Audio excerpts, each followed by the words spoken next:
അപ്പൊ എല്ലാവരും വിവരം അറിഞ്ഞു കാണുമല്ലോ. 3 നിയമസഭാ ഉപതെരഞ്ഞെടുപ്പുകൾ നടന്നിടത്ത് 2 BJP തോറ്റു. ഇതോടെ ഡൽഹിയിൽ നടന്ന CJP പാറ്റ സമരം, അതിന്റെ പ്രത്യാഘാതങ്ങളാണ് ഈ സംഭവിച്ചത്. ഇനി BJP അങ്ങോട്ട് അടപടലം തോൽക്കാൻ പോവുകയാണ് എന്നൊക്കെ ചില സ്വപ്നജീവികൾ സ്വപ്നം കാണുന്നുണ്ട്. സ്വപ്നം കാണുന്നവർക്ക് അത് കാണാനുള്ള എല്ലാ സ്വാതന്ത്ര്യവും ഇന്ത്യയിലുണ്ടല്ലോ, അവർക്ക് സ്വപ്നം കാണാവുന്നേ ഉള്ളൂ. പക്ഷേ ഇതൊരു പാറ്റയും പല്ലി എട്ടുകാലിയും ഒന്നുമല്ല. ഇതിന്റെ പ്രധാന കാരണം BJPയുടെ പ്രവർത്തകർ തന്നെയാണ് ഇവിടെ BJP തോൽപ്പിച്ചതെന്നുള്ള കാര്യം ഞാൻ കാര്യകാരണ സഹിതം കണക്കുകൾ വെച്ച് നിങ്ങളോട് പറയാം. അപ്പോ അതിനു മുമ്പായിട്ടൊരു കാര്യം പറയട്ടെ, നമ്മുടെ ചാനൽ ഇതുവരെ സബ്സ്ക്രൈബ് ചെയ്യാത്തവർ സബ്സ്ക്രൈബ് ചെയ്യുക. അതോടൊപ്പം തന്നെ ഈ വീഡിയോ നിങ്ങൾ ലൈക്ക് ചെയ്യണം. ലൈക്ക് ചെയ്ത് കഴിഞ്ഞാൽ മാത്രമേ യൂട്യൂബ് കൂടുതൽ ആളുകളിലേക്ക് ഇത് എത്തിക്കൂ. ഞാൻ നേരെ കാര്യത്തിലേക്ക് കടക്കാം. അപ്പോ ഈ പാറ്റ ഡൽഹിയിൽ കൂട്ടുവായിട്ടത് കൊണ്ടാണ് BJP 2 തോറ്റത് എന്നാണ് പറയുന്നത്. അതിനു മുമ്പായിട്ട് ഞാൻ ഈ തെരഞ്ഞെടുപ്പിന്റെ റിസൾട്ട്സ് ഞാൻ പറയാം. ഒന്നാമത് ബാങ്കിപ്പൂർ, ബീഹാറിലെ ബാങ്കിപ്പൂർ അസംബ്ലി മണ്ഡലത്തിലാണ് BJPക്ക് ഏറ്റവും വലിയ നാണക്കേടുണ്ടാവുന്ന തോൽവി സംഭവിച്ചത്. കാരണം ബാങ്കിപ്പൂര് കഴിഞ്ഞ തവണ ജയിച്ചത് BJPയുടെ ഇപ്പോഴത്തെ ദേശീയ അധ്യക്ഷനായ നിതിൻ നബീനാണ്. നിതിൻ നബീൻ കഴിഞ്ഞ തവണ ജയിച്ച സ്ഥലത്ത് ഇത്തവണ പ്രശാന്ത് കിഷോർ, JSPയുടെ അതായത് ജൻ സുരാജ് പാർട്ടിയുടെ പ്രശാന്ത് കിഷോർ, നമുക്കറിയാമല്ലോ, നമ്മുടെ തിരഞ്ഞെടുപ്പ് വിശകലനം നടത്തുന്ന പ്രശാന്ത് കിഷോർ, മൂപ്പര് 18,000 വോട്ടിനാണ് ഈ ബാങ്കിപ്പൂർ BJPയിൽ നിന്ന് പിടിച്ചെടുത്തത്. രണ്ടാമതായിട്ട് മധ്യപ്രദേശിലെ ദാട്ടിയ എന്ന് പറയുന്ന സ്ഥലത്ത് കോൺഗ്രസിന്റെ ഘൻശ്യാം സിംഗ് ആണ് ജയിച്ചത്. 6,000 വോട്ടിനാണ് അവിടെ ജയിച്ചത്. അവിടെയും തോറ്റത് BJP ആണ്. 6,000 വോട്ടിനാണ് കോൺഗ്രസ് ജയിച്ചത്. മൂന്നാമത് മഞ്ചൽപൂർ, ഗുജറാത്തിലെ അസംബ്ലി മണ്ഡലമാണ്. അവിടെ BJPയുടെ സതീഷ് പട്ടേൽ 30,000 വോട്ടിന് ജയിച്ചു. ഈ 3 അപ്പൊ ഈ 3 ഒരിടത്ത് BJP ജയിച്ചു, 2 BJP തോറ്റു. ഈ 2 BJP തോറ്റതിൽ നിങ്ങൾ മനസ്സിലാക്കേണ്ട കാര്യം, ഒരിടത്ത് മാത്രമാണ് BJP സിറ്റിംഗ് സീറ്റിൽ തോറ്റത്. ഈ ബാങ്കിപ്പൂരിൽ മാത്രമാണ് BJP സിറ്റിംഗ് സീറ്റിൽ തോറ്റത്. മധ്യപ്രദേശിൽ കോൺഗ്രസ് ജയിച്ച സ്ഥലം കഴിഞ്ഞ തവണ കോൺഗ്രസ് തന്നെ ജയിച്ച സിറ്റിംഗ് സീറ്റാണ് കോൺഗ്രസിന്റെ. അപ്പൊ ഇനി ഈ 3 സ്ഥലം മഞ്ചൽപൂരിൽ നോക്കേണ്ട കാര്യമില്ല, BJP ഏതായാലും ജയിച്ചു. ഈ 2 ഈ ബാങ്കിപ്പൂരിലും ദത്തിയയിലും എന്താണ് സംഭവിച്ചത് എന്നുള്ളതിന്റെ ഗ്രൗണ്ട് റിപ്പോർട്ട് ഞാൻ നിങ്ങളോട് പറയാം, കണക്കുകൾ സഹിതം. ഈ ബാങ്കിപ്പൂർ എന്ന് പറയുന്ന അവിടെ പ്രധാനമായിട്ടും BJP പ്രവർത്തകരുടെ അതൃപ്തിയാണ് അവിടുത്തെ BJP സ്ഥാനാർത്ഥിയെ തോൽപ്പിച്ചത്. പ്രധാനമായിട്ട് മനസ്സിലാക്കേണ്ട ഒരു കാര്യം എന്ന് വെച്ച് കഴിഞ്ഞാൽ, അവിടുത്തെ BJPയുടെ മുഖ്യമന്ത്രി സമ്രാട് ചൗധരിയുടെ ഭരണത്തിന്റെ ഒരു വിലയിരുത്തലായിരിക്കും ഇത് എന്നാണ് ഈ തിരഞ്ഞെടുപ്പ് പ്രചാരണത്തിലുടനീളം പ്രശാന്ത് കിഷോർ പ്രസംഗിച്ചിരുന്നത്. BJPയുടെ അവിടെ നമുക്കറിയാലോ, ബീഹാർ എന്ന് പറഞ്ഞാൽ ജംഗിൾ രാജാണ്. ജംഗിൾ രാജിന് ഒരു അറുതി വരുത്തും എന്ന് പറഞ്ഞാണ് BJP അധികാരത്തിൽ കയറിയത്. പക്ഷെ കാര്യമായിട്ട് ജംഗിൾ രാജിനെ പ്രതിരോധിക്കാനായിട്ട് BJPക്ക് സാധിച്ചിട്ടില്ല എന്നുള്ള പരാതി BJPയുടെ അവിടുത്തെ ലോക്കൽ പ്രവർത്തകർക്ക് തന്നെയുണ്ട്. ഈ കഴിഞ്ഞ ദിവസമാണ്, 2-3 ദിവസം മുമ്പാണ് ഒരു ചീഫ് എഞ്ചിനീയർ ആണെന്ന് എനിക്ക് തോന്നുന്നു, ഏതോ ഒരു എഞ്ചിനീയർ ആണ് അയാളെ പട്ടാപ്പകല് കൊന്നത്. ബീഹാറിൽ സംഭവിച്ച കാര്യമാണ്. അവിടെ ഒരു JSPയുടെ ജൻ സുരാജ് പാർട്ടിയുടെ നേതാവാണ് ഈ കൊലയ്ക്ക് പിന്നിൽ, അല്ലെങ്കിൽ കൊല നടത്താനായിട്ട് ആസൂത്രണം ചെയ്തത് എന്ന് പരക്കെ അവിടെ ജനങ്ങൾ വിശ്വസിക്കുന്നുണ്ട്. BJP പ്രവർത്തകരും ഇതിന്റെ പേരിൽ സർക്കാരിന് പരാതി കൊടുത്തിട്ടുണ്ട്. പക്ഷെ ഈ പരാതി ഉയർന്ന ഉടനെ തന്നെ BJPയുടെ നേതാവായ അവിടുത്തെ മുഖ്യമന്ത്രി സമ്രാട് ചൗധരി എന്ത് ചെയ്തെന്നറിയോ? അങ്ങനെ പരസ്യ പ്രസ്താവന നടത്തി, ഈ JSPയുടെ നേതാവ് അങ്ങനെ ചെയ്യില്ല, അത് രാഷ്ട്രീയ പ്രതിയോഗിയാണ് BJPയുടെ, ആ പ്രശാന്ത് കിഷോറിന്റെ നേതാവ് അങ്ങനെ ചെയ്യില്ല എന്ന് സംസ്ഥാന മുഖ്യമന്ത്രി അങ്ങനെ എന്തന്വേഷിച്ചിട്ടാണ് ഈ ആരോപണം ഉന്നയിച്ച ഉടനെ തന്നെയാണ് ഇത് BJPയുടെ പ്രവർത്തകർക്കിടയിൽ വലിയ രീതിയിലുള്ള നീരസം ഉണ്ടാക്കിയിട്ടുണ്ട്. ഒരുപക്ഷെ നമുക്കറിയാമല്ലോ, ഈ പറയുന്ന സമ്രാട് ചൗധരി ഉള്ള കാര്യം പറയാതിരിക്കാൻ പറ്റില്ലല്ലോ. സമ്രാട് ചൗധരി നല്ല ഒന്നാന്തരം കൊണ്ടയാണ്. സമ്രാട് ചൗധരി ഉൾപ്പെട്ടിട്ടുള്ള ഒരു കൊലപാതക കേസിന്റെ കാര്യമൊക്കെ ഞാൻ നിങ്ങളോട് ഇതിനു മുമ്പ് ഞാൻ വിശദീകരിച്ചിട്ടുള്ളതാണ്. അതുകൊണ്ട് അവിടുത്തെ ലോക്കൽ BJP നേതാക്കന്മാർക്ക് ഈ സമ്രാട് ചൗധരിയുടെ വലിയ നീരസമുണ്ട്. അപ്പൊ ഞാൻ പറഞ്ഞു വന്നത്, ഈ JSPയുടെ നേതാവുണ്ടല്ലോ, ഈ കൊലപാതകി എന്ന് പറയുന്ന അയാളും ഈ സമ്രാട് ചൗധരിയൊക്കെ ഒരുപക്ഷെ പൂർവാശ്രമത്തിൽ ഒരുപക്ഷെ ഗ്യാങ് മേറ്റ്സ് ആയിരുന്നിരിക്കാം, ഒരേ ഗ്യാങ്ങിന്റെ ഭാഗമൊക്കെ ആയിരുന്നിരിക്കാം. അതിന്റെ സ്നേഹം കൊണ്ടായിരിക്കും പക്ഷെ സമ്രാട് ചൗധരി അയാളെ വെള്ളപൂശാൻ ശ്രമിച്ചത്. ഏതായാലും BJP പ്രവർത്തകർക്ക് വലിയ രീതിയിലുള്ള അസ്വസ്ഥതയും അമർഷവും അവിടെ ഉണ്ടാക്കിയിട്ടുണ്ട്. ഇതുപോലെ തന്നെ ഈ പാർട്ടിയിൽ നിന്നുകൊണ്ട് പാർട്ടിക്കെതിരെയും ഹിന്ദുക്കളുടെ വോട്ട് കൊണ്ടാണല്ലോ BJP ജയിക്കുന്നത്, ഹിന്ദുക്കൾക്കെതിരെയും അതുപോലെ സാധാരണക്കാരായിട്ടുള്ള പാർട്ടി പ്രവർത്തകർക്കെതിരെയും എല്ലാം പ്രസ്താവന നടത്തുന്ന ചില നേതാക്കന്മാർക്ക് കണിഞ്ഞാണിടണം എന്ന് BJP പ്രവർത്തകര് സ്ഥിരമായിട്ട് അവിടുത്തെ പാർട്ടി നേതൃത്വത്തോട് ആവശ്യപ്പെട്ടുകൊണ്ടിരിക്കുകയാണ്. പക്ഷേ ഈ പാർട്ടിയിലെ പ്രവർത്തകരുടെ വികാരത്തെ ഇവര് അവഗണിക്കുന്നു. അതൊരു പ്രധാന പ്രശ്നമാണ്. നാഗ്മണി ഖുഷ്വാഹ എന്ന് പറഞ്ഞിട്ട് അവിടുത്തെ ഒരു BJP അയാളൊരു MLA ആണ്. മുൻ മന്ത്രിയുമായിരുന്നു എന്നാണ് ഞാൻ മനസ്സിലാക്കുന്നത്. അവിടുത്തെ ഇപ്പോഴത്തെ സിറ്റിംഗ് MLA ആണ്, BJP കാരനാണ്, നാഗ്മണി കുഷ്വാഹ. നിങ്ങൾ ഇന്റർനെറ്റിലൊക്കെ നോക്കി അറിയാം. അയാൾ ഈ കുറച്ചു നാൾ മുമ്പ് ഒരു വലിയ പ്രസ്താവന നടത്തിയിരുന്നു. അത് അവിടുത്തെ BJP പ്രവർത്തകർക്കൊക്കെ വലിയ അമർഷം ഉണ്ടാക്കി. അയാൾ പറഞ്ഞത് ശ്രീരാമൻ ദൈവമൊന്നുമല്ല, ദൈവമാണെങ്കിൽ പിന്നെ ശ്രീരാമൻ അവസാനം മരിക്കുന്നത് എങ്ങനെയാണ്? ദൈവം മരിക്കില്ലല്ലോ എന്നാണ് ചോദിക്കുന്നത്. ശ്രീരാമൻ മനുഷ്യാവതാരത്തിൽ വന്ന ശ്രീരാമനാണ് മരിച്ചത്, അല്ലാതെ മഹാവിഷ്ണു അല്ല മരിച്ചത് എന്നുള്ള കാര്യം നമുക്ക് ഇതറിയാവുന്നവർക്കറിയാം. അങ്ങനെയുള്ള ആളുകൾക്ക് ഒരു BJP ടിക്കറ്റ് കിട്ടി BJP MLA ആവുന്നു. ഹിന്ദുക്കളുടെയും BJP-കാരുടെ വോട്ട് വാങ്ങി ജയിച്ചിട്ട് അവസാനം BJP-കാരുടെ നെഞ്ചത്ത് തന്നെ കത്തിവെക്കുന്ന പരിപാടിയാണ് അവിടുത്തെ നേതാക്കൾ. അപ്പൊ ഇവർക്കെതിരെ നടപടിയെടുക്കണം എന്നാവശ്യപ്പെട്ട് പാർട്ടി സംസ്ഥാന നേതൃത്വവും മനസ്സിലാക്കിയിട്ടില്ല, കണ്ണു തുറന്നിട്ടില്ല. പാർട്ടിയുടെ കേന്ദ്ര നേതൃത്വവും കണ്ണു തുറന്നിട്ടില്ല. ഈ അമർഷം കൃത്യമായിട്ട് ഇതൊരു ഷോക്ക് ട്രീറ്റ്മെന്റ് ആയിരുന്നു BJP പ്രവർത്തകർ എന്ന് അറിയാനായിട്ട് വോട്ടിംഗ് പെർസെന്റേജ് മാത്രം നോക്കിയാൽ മതി. BJP-ക്ക് എത്ര വോട്ടിംഗ് പെർസെന്റേജ് അല്ല, BJP-ക്ക് എത്ര വോട്ട് പെർസെന്റേജ് കിട്ടി എന്ന് മാത്രം നോക്കിയാൽ മതി. 2025 കഴിഞ്ഞ വർഷം നടന്ന നിയമസഭാ തെരഞ്ഞെടുപ്പിൽ ഈ നിതിൻ നബീൻ ജയിച്ചപ്പോൾ അവിടെ 62.66% വോട്ടുകളാണ് നിതിൻ നബീൻ പിടിച്ചത്. പക്ഷേ ഇത്തവണ ഒരു വർഷം കഴിഞ്ഞപ്പോൾ ഉപതെരഞ്ഞെടുപ്പിലെ സ്ഥാനാർത്ഥി എത്രയാണ് പിടിച്ചതെന്ന് നോക്കൂ, 34.4%. അതായത് നിതിൻ നബീൻ 2025 കിട്ടിയതിന്റെ നേർ പകുതിയോളമായിട്ട് BJP-യുടെ വോട്ട് പെർസെന്റേജ് കുറഞ്ഞു എന്ന് പറയുമ്പോൾ തന്നെ നിങ്ങൾക്ക് മനസ്സിലാവും എത്രമാത്രം ഗ്രൗണ്ട് ലെവലിൽ അസ്വാരസ്യങ്ങൾ ഉണ്ടായിരുന്നു, അല്ലെങ്കിൽ അമർഷം ഉണ്ടായിരുന്നു BJP-ക്കെതിരായിട്ട്. അതുകൊണ്ട് തന്നെയാണ് പറഞ്ഞത് BJP-ക്കാർ തന്നെയാണ് തോൽപ്പിച്ചത്, അല്ലാതെ പാറ്റകൾ കോട്ടുവായി ഇട്ടിട്ടോ എട്ടുകാലി ചാടിയത് കൊണ്ടോ ഒന്നും അല്ല ഇവിടെ BJP തോറ്റതെന്ന് പറയാം. പിന്നെ മറ്റ് ലോക്കൽ ഇഷ്യൂസ് എല്ലാം ഉണ്ടായിരുന്നു. അപ്പോൾ അതാണ് ഈ ബാങ്കിപ്പൂരിലെ തോൽവിയുടെ പരമാർത്ഥം. ഇനി രണ്ടാമത്തെ കാര്യം, ഈ ഡറ്റിയെ കുറിച്ച് പറയുകയാണെങ്കിൽ ഞാൻ പറഞ്ഞല്ലോ, കോൺഗ്രസിന്റെ സിറ്റിംഗ് സീറ്റാണ്. 2023 അസംബ്ലി തെരഞ്ഞെടുപ്പിൽ കോൺഗ്രസ് അവിടെ ജയിച്ചത് വെറും 7000 വോട്ടിനായിരുന്നു. 2023 കോൺഗ്രസ് ഈ ഡാറ്റിയയിൽ ജയിച്ചത് വെറും 7000 വോട്ടിനായിരുന്നു. ഇത്തവണ കോൺഗ്രസിന്റെ ഭൂരിപക്ഷം 6000 കുറഞ്ഞു. ഞാൻ പറയുന്നത് തോൽവിയെ വെള്ളപൂശിയൊന്നുമല്ല. പക്ഷെ എങ്കിൽ പോലും ഞാൻ പറഞ്ഞല്ലോ, ഈ പാറ്റ വിപ്ലവം കൊണ്ട് നരേന്ദ്രമോദിയുടെ സിംഹാസനം ഇളകി എന്നൊക്കെ ചില പൊട്ടന്മാരിന്ന് പറയുന്നുണ്ട്. അവരെല്ലാം ദിവാസ്വപ്നം കാണുന്നത്. അതൊന്നും അല്ല. 2023 7000 വോട്ടിന് തോറ്റ BJP ഇത്തവണ 6000 വോട്ടിനാണ് തോറ്റത്. 1000 വോട്ടിന് കുറവാണ് BJP ഇത്തവണ ഭൂരിപക്ഷം കുറഞ്ഞിട്ടുണ്ടെന്നുള്ള കാര്യം നിങ്ങൾ മനസ്സിലാക്കുക.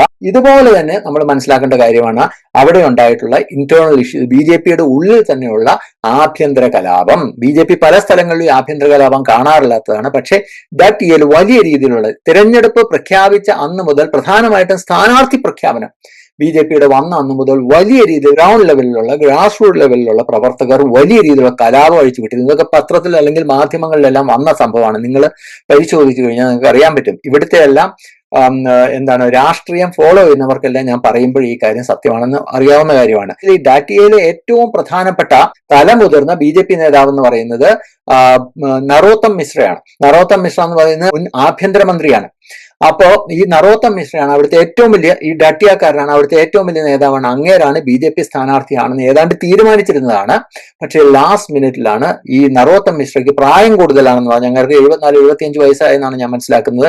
ചെറുപ്പക്കാരായ 40-42 വയസ്സുള്ള ഒരു ചെറുപ്പക്കാരനെ കൊണ്ടുവന്ന് BJP സ്ഥാനാർത്ഥിയാക്കി. കേന്ദ്ര നേതൃത്വം നേരിട്ടിടപെട്ട് സ്ഥാനാർത്ഥിയാക്കി. അതാണ് ഈ ഡാറ്റിയയിലെ ഇപ്പൊ പരാജയപ്പെട്ട BJP സ്ഥാനാർത്ഥിയെ. നിങ്ങൾ നോക്കൂ, ഈ നറോത്തം മിശ്രയ്ക്ക് അവിടെ സ്ഥാനാർത്ഥിത്വം കിട്ടാതെ വന്നതിനെ തുടർന്ന് വലിയ കലാപങ്ങൾ ഉണ്ടായിരുന്നു. BJP-യുടെ പ്രവർത്തകർ റോഡിൽ അഴിഞ്ഞാടുന്നു, അവിടെ റോഡ് സ്തംഭിപ്പിക്കുന്നു, ഗതാഗതം സ്തംഭിപ്പിക്കുന്നു, ഹൈവേ സ്തംഭിപ്പിക്കുന്നു, പോലീസുമായിട്ട് ഏറ്റുമുട്ടുന്നു. ഇതെല്ലാം മാധ്യമങ്ങൾ റിപ്പോർട്ട് ചെയ്ത കാര്യമാണ്. അന്ന് ഈ നോമിനേഷൻ കൊടുത്ത അന്ന് മുതൽ കലാപം ആരംഭിച്ചതാണ്. ഇനി നോമിനേഷന്റെ സമയത്ത് വേറൊരു നാടകീയ സംഭവം നടന്നിരുന്നു. ഈ BJP-യുടെ കേന്ദ്ര നേതൃത്വത്തിന്റെ സ്ഥാനാർത്ഥി നോമിനേഷൻ കൊടുക്കുന്ന ഈ അവിടുത്തെ നേതാവായ നരോത്തം മിശ്ര അവിടെ ഉണ്ടായിരുന്നു. അതിനുശേഷം മാധ്യമങ്ങളെ കണ്ടപ്പോൾ അദ്ദേഹം പൊട്ടിക്കറിയാണ്. ഈ നരോത്തം മിശ്ര BJP സ്ഥാനാർത്ഥിയാവുമെന്ന് പ്രതീക്ഷിച്ചിരുന്ന മുൻ ആഭ്യന്തരമന്ത്രിയായ, അവിടുത്തെ ഏറ്റവും വലിയ സീനിയർ നേതാവായ, അവിടെ ഏറ്റവും കൂടുതൽ ജനപിന്തുണയുള്ള നേതാവായ നരോത്തം മിശ്ര ഈ നോമിനേഷൻ കൊടുത്തതിന്, അവിടുത്തെ BJP സ്ഥാനാർത്ഥിയുടെ നോമിനേഷന്റെ ചടങ്ങിൽ നരോത്തം മിശ്രയായിരുന്നു സ്റ്റാർ. മീഡിയ മുഴുവൻ ഫോക്കസ് ചെയ്ത നരോത്തം മിശ്ര. കാരണം ഇങ്ങേരുടെ കരച്ചിലും നിലവിളിയും കാരണം അവിടുത്തെ സ്ഥാനാർത്ഥിയെ മീഡിയ വേണ്ട രീതിയിൽ അന്ന് കവർ ചെയ്തത് പോലുമില്ല. അപ്പോഴേ ആളുകൾക്ക് അറിയാമായിരുന്നു ഇവിടെ ഏതായാലും BJP പ്രവർത്തകർ തന്നെ BJP സ്ഥാനാർത്ഥിയെ തോൽപ്പിക്കുന്നുള്ളത്. ഇത് അമർഷമാണ്. കേന്ദ്ര നേതൃത്വം നേരിട്ടിടപെട്ട് സംസ്ഥാന നേതാക്കന്മാരുടെ അല്ലെങ്കിൽ സംസ്ഥാനത്തെ പ്രവർത്തകരുടെ വികാരം മനസ്സിലാക്കാതെ നേരിട്ടിറക്കി വള്ളിയിൽ കെട്ടിയിറക്കിയ പുതിയ സ്ഥാനാർത്ഥിയെ അവിടുത്തെ സാധാരണക്കാർ തോൽപ്പിച്ചു. 2024 ലോക്സഭാ തെരഞ്ഞെടുപ്പിൽ ഉത്തർപ്രദേശിൽ BJPക്ക് എന്താണോ പറ്റിയത് അത് തന്നെയാണ് ഇത്തവണ ഇവിടെ ഈ ഡാറ്റിയല്ല ഇത്തവണ പറ്റിയിട്ടുള്ളത്. ഇങ്ങനെയൊക്കെയുള്ള എന്താണ് വിപരീതമായിട്ടുള്ള കാലാവസ്ഥ ഉണ്ടായിരുന്നപ്പോൾ പോലും കഴിഞ്ഞ തവണ തോറ്റതിനേക്കാൾ 1000 വോട്ട് കുറവിനാണ് ഇത്തവണ തോറ്റത്. കഴിഞ്ഞ തവണ കോൺഗ്രസിന് 7000 ഉണ്ടായിരുന്നു ഭൂരിപക്ഷം, ഇത്തവണ 6000 ഉള്ളൂ എന്നുള്ള കാര്യം നിങ്ങൾ മനസ്സിലാക്കണം. അപ്പോ ഈ ജൻസികൾ അവിടെ ഉറഞ്ഞു തുള്ളിയത് കൊണ്ടാണ് ഇത്തവണ നരേന്ദ്രമോദിയുടെ സിംഹാസനം ഇളകിയത് എന്നൊക്കെ ചില ആളുകൾ പറയുന്നത് വെറും ഭോഷ്കാണ്. അല്ലെങ്കിൽ അവർക്ക് സത്യാവസ്ഥ അറിയാമായിരിക്കും, പക്ഷെ അവരിങ്ങനെ കുറെ ആളുകളെ സുഖിപ്പിക്കാൻ വേണ്ടി ഇങ്ങനെ പറയുന്നത് മാത്രം കരുതിയാൽ മതി. എന്താണ് ഈ പറയുന്ന ഗുജറാത്തിൽ ജൻസി ഇല്ലേ? ഗുജറാത്തിൽ 30,000 വോട്ടിന് BJP ജയിച്ചെടുത്ത് ജൻസി ഇല്ലേ? മധ്യപ്രദേശിലും ബീഹാറിലും മാത്രമേ ഉള്ളൂ ഈ പറയുന്ന ജൻസി. ഞാൻ പറഞ്ഞതുപോലെ എട്ടുകാലികൾ ഉള്ളിൽ ചാടിയത് കൊണ്ടോ പാറ്റകൾ വോട്ടുമായി ഇട്ടത് കൊണ്ടോ ഒന്നുമല്ല, BJP പ്രവർത്തകരുടെ വികാരം കണക്കിലെടുത്തില്ല എന്നുള്ളത് കൊണ്ട് തന്നെയാണ് ബീഹാറിലും മധ്യപ്രദേശിലും BJP തോറ്റത് എന്നുള്ളതാണ് നിങ്ങൾ വ്യക്തമായിട്ട് കാര്യങ്ങൾ മനസ്സിലാക്കിയാൽ അറിയാൻ സാധിക്കുക. ഇനി ഒരു കാര്യം കൂടെ പറയട്ടെ. ഈ കേന്ദ്ര സർക്കാർ, നരേന്ദ്രമോദി സർക്കാർ ഡൽഹിയിലെ കലാപത്തെ, അല്ലെങ്കിൽ ഈ നീറ്റ് വിഷയത്തിലൊന്നും ആയിരുന്നില്ല അവിടെ കലാപമല്ല, ഈ സമരം മുഴുവൻ നടത്തിയത് നീറ്റ് വിഷയത്തിലൊന്നും ആയിരുന്നത് നമുക്കറിയാം. അവിടെ ഭാരത് തേരെ ടുക്ഡേ ഹോങ്കെ, പിന്നെ അള്ളാ കാ നാം രഹേഗ, പിന്നെ നരേന്ദ്രമോദിയുടെ തന്തയ്ക്ക് വിളിക്കുന്നു. ഇങ്ങനെ നരേന്ദ്രമോദി ജനിച്ചത് അദ്ദേഹത്തിന്റെ അച്ഛൻ മരിച്ച് 3 വർഷം കഴിഞ്ഞാണെന്ന് ചില അലവലാദികൾ വിളിച്ചു പറയുന്നു.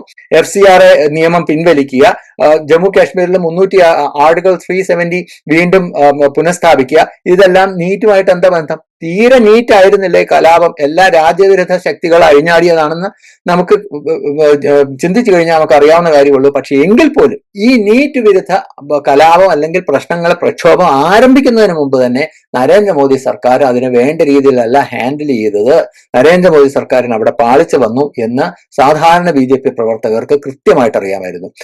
ഈ പ്രശ്നമുണ്ടായി, ഈ നീറ്റ് ലീക്ക്, എന്താണ് പരീക്ഷ പേപ്പർ ലീക്കായി പിറ്റേന്ന് തന്നെ ധർമ്മേന്ദ്ര പ്രധാൻ രാജിവെച്ചിരുന്നെങ്കിൽ ഈ പറയുന്ന ഡൽഹിയിലെ ഈ രാജ്യവിരുദ്ധ ഇക്കോസിസ്റ്റത്തിന് കിടന്ന് അഴിഞ്ഞാടാനും അന്താരാഷ്ട്ര തലത്തിൽ തന്നെ ഈ രാജ്യത്തെ നാണം കെടുത്താനും ഒരു അവസരം അവർക്ക് കിട്ടില്ലായിരുന്നു. അത് പ്രൊആക്റ്റീവായിട്ട്, പ്രിഎംപ്റ്റീവായിട്ട് നരേന്ദ്രമോദി അവരെ സ്ട്രൈക്ക് ചെയ്യേണ്ടതുണ്ടായിരുന്നു എന്ന് കരുതുന്നവരാണ് മഹാഭൂരിപക്ഷം BJP പ്രവർത്തകരും. ബോധമുള്ളവരെല്ലാവരും പറയുന്നതാ. ഇതിപ്പോ ആകെപ്പാടെ നാണക്കേടായില്ലേ? അപ്പൊ അതുകൊണ്ട് അത് ഒഴിവാക്കേണ്ടതായിരുന്നു. നരേന്ദ്രമോദി സർക്കാരിന് അവിടെ പാളിച്ച പറ്റി എന്നാണ് മഹാഭൂരിപക്ഷം ആളുകൾ കരുതുന്നത്. അപ്പോ അങ്ങനെയുള്ള എഡ്യൂക്കേറ്റഡ് ആയിട്ടുള്ള, അങ്ങനെ വിദ്യാഭ്യാസമുള്ള BJPയുടെ വോട്ടർമാരുടെ ഇടയിലും ഈ സർക്കാരിന് ഒരു ഷോക്ക് ട്രീറ്റ്മെന്റ് കൊടുക്കേണ്ടതുണ്ട്. തീർച്ചയായിട്ടും ഈ പ്രവർത്തകരുടെ ജോലി എന്താ? സർക്കാർ, അധികാരത്തിലിരിക്കുന്ന തങ്ങളുടെ സർക്കാർ വഴി തെറ്റിപ്പോകുന്നു എന്ന് കണ്ടു കഴിഞ്ഞാൽ അപ്പോൾ തന്നെ ഷോക്ക് ട്രീറ്റ്മെന്റ് കൊടുക്കണം, സർക്കാരിനെ പുൾ ബാക്ക് ഓൺ ട്രാക്ക്, നേരെ ട്രാക്കിലേക്ക് തിരിച്ചു കൊണ്ടുവരണം. ഇതാണ് അവരുടെ ഉത്തരവാദിത്വം. അത് കൃത്യമായിട്ട് BJP പ്രവർത്തകർ നടത്തി എന്നുള്ളതിന്റെ ഫലമാണ് ഈ തിരഞ്ഞെടുപ്പിന്റെ റിസൾട്ട്. പിന്നെ BJPയെ കുറിച്ചുള്ള ഒരു BJPക്കുള്ള ഒരു ഗുണം എന്താണെന്ന് വെച്ച് കഴിഞ്ഞാൽ, തെറ്റുകളിൽ നിന്ന് പഠിക്കുന്ന പാർട്ടിയാണ് BJP എന്ന് നമുക്ക് എല്ലാവർക്കും അറിയാം. കൃത്യമായിട്ട് ഇത് തിരുത്തേണ്ടിയിരിക്കുന്നു എന്നുള്ളത് BJP മനസ്സിലാക്കിയിട്ടുണ്ടെന്നുള്ളത് തന്നെയാണ് ഞാൻ മനസ്സിലാക്കുന്നത്. ഇനി ഒരു കാര്യം കൂടെ പറഞ്ഞിട്ട് ഞാൻ അവസാനിപ്പിച്ചേക്കാം. എനിക്കൊരു കാര്യം, ഈ പറയുന്ന രാജ്യവിരുദ്ധ ഇക്കോസിസ്റ്റം ഉണ്ടല്ലോ, ഈ ലെഫ്റ്റ് ജിഹാദി ഇക്കോസിസ്റ്റം, അതിനോടൊപ്പം തന്നെ നമ്മുടെ കോൺഗ്രസ്സുകാർ, നമ്മുടെ പ്രതിപക്ഷ നേതാവ് ആ മാന്യദേഹത്തോടൊക്കെ എനിക്ക് ഒരു കാര്യം ചോദിക്കാനുണ്ട്. എന്താണ് ഈ ബാങ്കിപ്പൂരിലും അതുപോലെ ഡാറ്റിയയിലും പേപ്പർ ബാലറ്റ് ആയിരുന്നു, EVM ആയിരുന്നില്ലേ? അപ്പൊ എവിടെ പോയി? EVM അട്ടിമറിച്ച് നരേന്ദ്രമോദി ജയിക്കുന്നു എന്ന് പറഞ്ഞ് ഇനിയിപ്പോ ഇത് കണ്ടു കഴിഞ്ഞു കഴിഞ്ഞാൽ ചില ആളുകൾ കോമന്റ്സിൽ വന്നിട്ട് പറയും അത് എല്ലായിടത്തും അട്ടിമറിക്കില്ലല്ലോ, കുറച്ച് സംഗതി ഈ കഥയ്ക്ക് ഒരു ഒറിജിനാലിറ്റി ഉണ്ടാകാൻ വേണ്ടി, അതായത് ജനങ്ങൾ EVMനെ വിശ്വസിപ്പിക്കാൻ വേണ്ടി BJP ചിലയിടത്തൊക്കെ തോറ്റുകൊടുത്തതായിരിക്കുന്നത്. BJP ഒരു കാരണവശാലും തോറ്റുകൊടുക്കാത്ത, BJPക്ക് സർവത്ര നാണക്കേടാകാവുന്ന ബാങ്കിപ്പൂരിൽ BJP എങ്ങനെ തോറ്റുകൊടുക്കാനാണ് ശരി, ഡാറ്റിയയിൽ തോറ്റുകൊടുത്തു എന്ന് വെച്ചു. BJPയുടെ സിറ്റിംഗ് സീറ്റായ, BJPയുടെ ദേശീയ പ്രസിഡന്റിന്റെ മണ്ഡലമായ ബാങ്കിപ്പൂരിൽ BJP അങ്ങനെ എന്തായാലും തോറ്റുകൊടുക്കില്ല അല്ലെ, നാട്ടുകാരെ പറ്റിക്കാൻ വേണ്ടിയാണെങ്കിലും. അപ്പൊ അതൊന്നും പറഞ്ഞിട്ട് കാര്യമില്ല. ഇത് EVM അട്ടിമറിയാണെന്നുണ്ടെങ്കിൽ നമ്മുടെ രാഹുൽ ഗാന്ധിയോട് എനിക്ക് പറയാനുള്ളത്, മൂപ്പർ ഇടയ്ക്കിടയ്ക്ക് പത്രസമ്മേളനം നടത്താറുണ്ടല്ലോ, വോട്ട് ചോരി എന്ന് പറഞ്ഞിട്ട്. ഈ വോട്ട് ചോരി എന്ന് പറഞ്ഞ നിലവിളിക്കുന്ന രാഹുൽ ഗാന്ധി ഈ ഡാറ്റിയിൽ നിന്ന് ജയിച്ച കോൺഗ്രസിന്റെ MLAയോട് രാജിവെക്കാൻ പറയുമോ? ചോദിച്ചൊരു കാര്യമൊന്നുമില്ലെന്ന് എനിക്കറിയാം. അപ്പൊ ഇതാണ്, തോറ്റു കഴിഞ്ഞു കഴിയുമ്പോൾ ഫാഷിസ്റ്റ് EVM, ജയിച്ചു കഴിയുമ്പോൾ മനോഹരമായ തങ്കപ്പെട്ട EVM എന്നായിരിക്കും കോൺഗ്രസ്സുകാർ ഇപ്പൊ പറയുന്നത്. ഞാൻ പറയുന്നത് EVM അട്ടിമറി എന്ന് പറയുന്നത് വെറും ശുദ്ധ ഉടായ്പ. ഞാനും കുറെ കാലം പറഞ്ഞതാ. അപ്പൊ അതിനുള്ള പരിഹാരമായിട്ടാണ് ഞാനിപ്പോ ഈ പറയുന്നത്. ഇത് വെറും ശുദ്ധ ഉടായ്പാണെന്നുള്ളതിനുള്ള തെളിവ്, മറ്റൊരു തെളിവ് കൂടിയാണ് ഈ 3 തെരഞ്ഞെടുപ്പ് നടന്നപ്പോൾ 2 BJP തോറ്റ്. അപ്പൊ 2 BJP തോറ്റു കഴിഞ്ഞപ്പോൾ EVM അട്ടിമറി ഗൂഢാലോചന സിദ്ധാന്തക്കാർ അതിനെക്കുറിച്ചൊന്നും മിണ്ടില്ല കേട്ടോ. അപ്പൊ പറയുന്ന പാറ്റകൾ കോട്ടുവായിട്ടിട്ടാണ് അവിടെ എട്ടുകാലികൾ കലാപം കലാപം നടത്തിയിട്ടാണ് ഡൽഹിയിൽ കലാപം നടത്തിയിട്ടാണ് BJP തോറ്റതെന്ന് പറയുന്നത്. അല്ലാതെ EVM അട്ടിമറി ഇല്ലല്ലോ എന്ന് അവർ ചിന്തിക്കുന്നില്ല. എവിടെയെങ്കിലും BJP ജയിച്ചു കഴിഞ്ഞാൽ അയ്യോ EVM അട്ടിമറി ജയിച്ചെന്ന് പറയും. കോമൺ സെൻസ് ഉള്ള മനുഷ്യരെ സംബന്ധിച്ച് EVM അട്ടിമറി എന്നൊക്കെ പറയുന്നത് വെറും ഉടായ്പാണെന്നുള്ള കാര്യം മനസ്സിലാക്കാനായിട്ട് മറ്റൊരു തെളിവ് കൂടിയാണിത്. അപ്പൊ വീണ്ടും രാഹുൽ ഗാന്ധിയോട് ചോദിക്കുന്നു, മധ്യപ്രദേശിലെ ഡാറ്റിയയിലെ പുതിയ MLA ഇപ്പോൾ രാജിവെക്കുമോ അതോ ഒന്ന് നിയമസഭയിൽ പോയി സത്യപ്രതിജ്ഞ ചെയ്തിട്ട് രാജിവെക്കുന്നുള്ളൂ? കാരണം EVM അട്ടിമറിച്ചിട്ടല്ലേ ജയിച്ചത്, അവിടെ പേപ്പർ ബാലറ്റ് ഒന്നും ആയിരുന്നല്ലോ. ഈ ചോദ്യങ്ങൾക്കൊന്നും ഉത്തരവുണ്ടാവില്ല. എല്ലാവരുടെ ഉത്തരം വെറും തെറിയായിരിക്കും എന്നുള്ള കാര്യം അറിഞ്ഞുകൊണ്ടാണ് ഞാനിത് ചോദിക്കുന്നത് കേട്ടോ. ഏതായാലും ഞാൻ ഈ പറഞ്ഞ കാര്യങ്ങൾ നിങ്ങൾക്കെല്ലാം ബോധ്യമായി കാണും. നിങ്ങൾക്കല്ല, കോമൺ സെൻസ് ഉള്ള ആളുകൾക്ക് ഈ സത്യത്തെ സത്യമായിട്ട് കണ്ട് തിരിച്ചറിയാൻ താല്പര്യമുള്ള ആളുകൾക്ക് ബോധ്യമായി കാണുമെന്ന് വിശ്വസിച്ചുകൊണ്ട് ഞാൻ അവസാനിപ്പിക്കുന്നതിന് മുമ്പായിട്ട് ദയവായി നിങ്ങൾ നമ്മുടെ ചാനൽ സബ്സ്ക്രൈബ് ചെയ്യുക. ഒപ്പം ഈ വീഡിയോ ഹൈപ്പ് ചെയ്യുക, ഷെയർ ചെയ്യുക, അതോടൊപ്പം ലൈക്ക് ചെയ്യുക. Thank you. ജയ് ഹിന്ദ്.